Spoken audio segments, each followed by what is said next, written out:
La Noche Americana. Well, I took Sasha from the singer of KMFDM, and Gray comes from the picture of Dorian Gray, and Kinsey's scale of sexuality, which is sometimes referred to as the Gray scale. It's from 0 to 6, white to black, and all the shades of gray in between. I had heard Nacho was working on Open Windows, and I had just watched Time Crimes, so I asked to get a copy of Open Windows, and I read it and I loved it, so I had my manager fight to get me in there, and Nacho loved the idea and the producers loved the idea, so we met, I think it was like April or May of this year, and we spoke about the script and about the character, and then it was just waiting. And here we are now.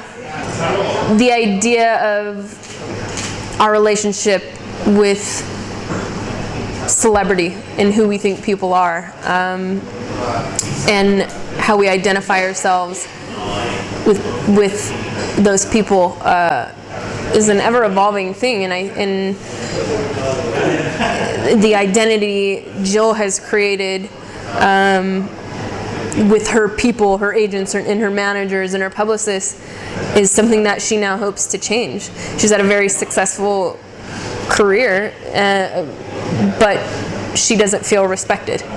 And she's known as this kind of bad girl of her generation of actresses, and now she wants to change that. So she's met with a force from the outside with her fans, and she's met with a force internally with people that look at her as a second-class citizen almost. She's not allowed to make her own choices, and for the first time she's actually standing up for herself and changing the perception that her fans of her have of her, and the people that are supposed to support her have of her. I can't speak for the other films he's done because this is a very unique set. We have multiple cameras at all times, but he knows exactly what he wants.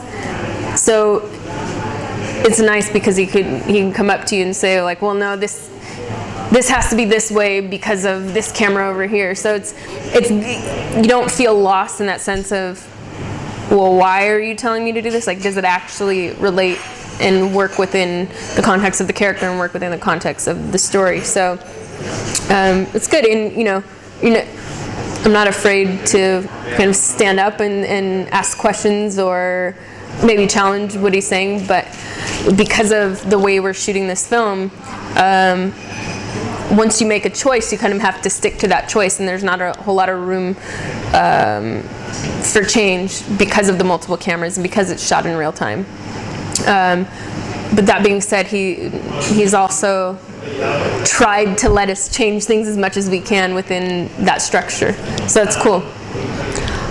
Well, it's strange because, working on The Girlfriend Experience, which was a film all about improvisation, and then coming here and working on something that's very structured, it's two very unique things, but I can't say, oh, I would prefer to do one or the other. Somebody like Michael Mann, I've read the way he works with actors, and that he wants things very specific, or when Fincher did The Social Network, and knowing what he wants but also asking for a different take and try things differently. So all of those ideas and ways of working excite me. I guess it just depends on who that person is, because you can go with somebody who says, I want to make a film like David Lynch, and I want to do this, and come in and do that, but it's like, the moment you say you want to do a film like David Lynch, you're already setting yourself up for failure. Or I've had people come and say to me, oh, I want to do, something really improvisational like you did with Steven. You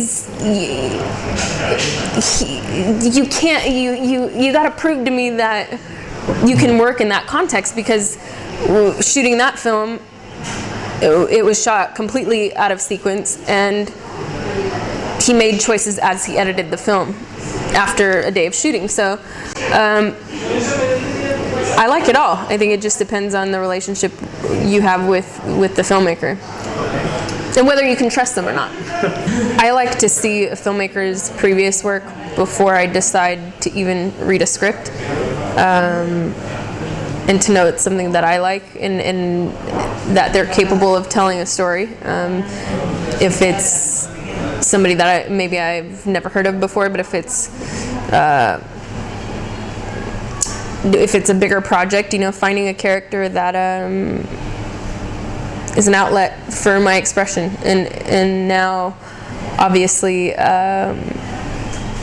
going in a totally new direction with my career.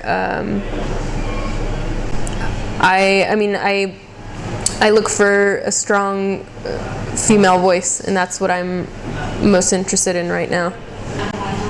I don't think that's necessarily true. I just think that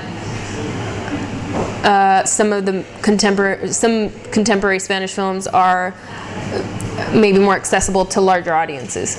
That's the only difference. So they're more digestible for Americans and for the rest of the world. So no, I don't think it's a matter of better or worse. It's just the world is becoming smaller. Well, it's an erotic novel, obviously. It's about this young film student named Catherine who sees Belle de Jour for the first time in class, and she decides that there's something missing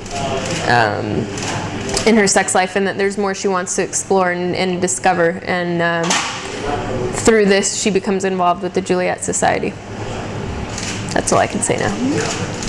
The spirit of all these genres definitely is reflected in the music we create, and